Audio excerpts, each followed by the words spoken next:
The Eastern Cape is among the provinces that have the highest number of medico-legal claims. Newzroom Afrika's Malungelo Booi is in Mthatha and joins us now live. 15 billion rand worth of claims coming out of the Eastern Cape, Malungelo. And then, of course, the revelation around that law firm, non-Nguba attorneys, and the minister making it very clear that this name will be shared with the public today as a result of fraudulent activity that they've found, and the victims largely being in the Eastern Cape. What's the reaction in the province?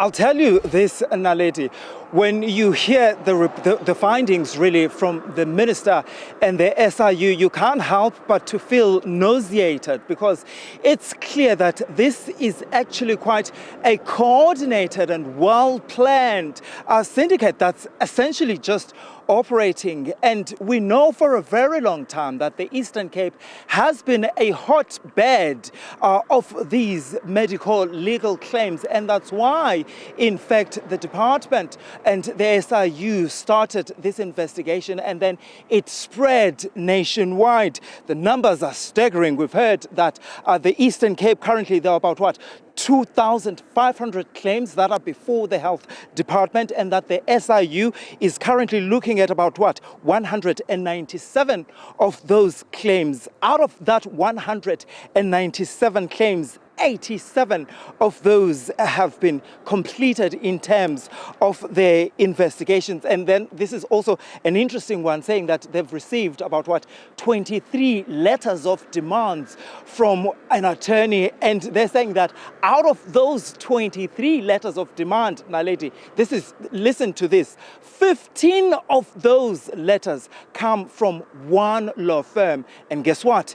They've also discovered that these letters are also fraudulent. There's also something, though, that the minister alluded to during that press conference, Naledi, that, well, they've seen, in fact, that some health workers are colluding with these law firms. So I want to bring in Nehawu here in the province, in fact, in the region, Pumla Mzantsi. She's Nehawu Regional Secretary. Madam, thank you so much for your time. I was listening to the minister. I mean, you can't help but to get shocked at what I heard. Are you shocked by the findings that the minister announced today? As Nehawu, we are not shocked at all. The reason that we are not shocked, in 2022, we had a service delivery campaign where we're raising these issues.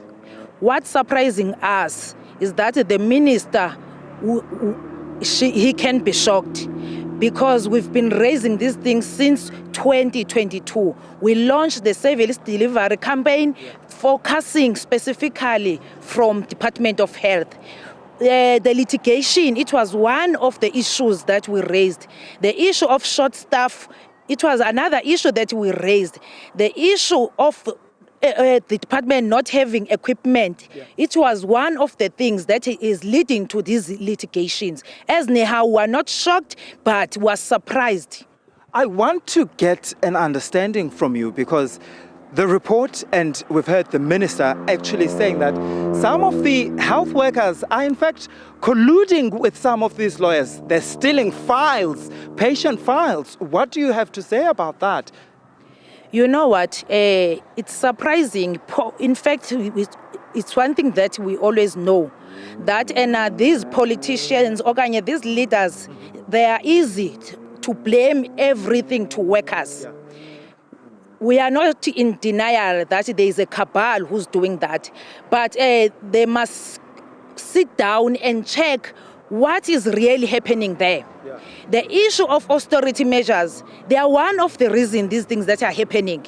We are not in denial of their cabal who are doing this, but they must not be easy to point fingers to workers. Come on, are you saying that these health workers are stealing patients' files because of austerity measures? You've got to clarify, what do you mean by that? Are they... No, the litigations, they are happening because of the austerity measures. There are vacant positions that we've been saying they must be closed. Yeah. But the workers, we cannot stand here and say, because not even one day we get a claim or a case where we are saying this nurse or this doctor committed that crime. So those allegations, we cannot stand and say it's true, because as Nehawu, especially in this OR time, we have not received any type of allegations like that. All right, Pumla Mzantsi is Nehawu Regional Secretary here in the Eastern Cape. Now, Lady, we'll leave it there for now. We'll still, though, speak to Dinosa as well regarding this particular findings, by the outcomes, really, of this report. Because earlier we also had an interaction with them, because they're saying that they know, they've heard, and to them, they understand that what is actually happening with these medical claims, it seems as if it has now become a money-making scheme. And judging by what we've heard from the minister, that is certainly true.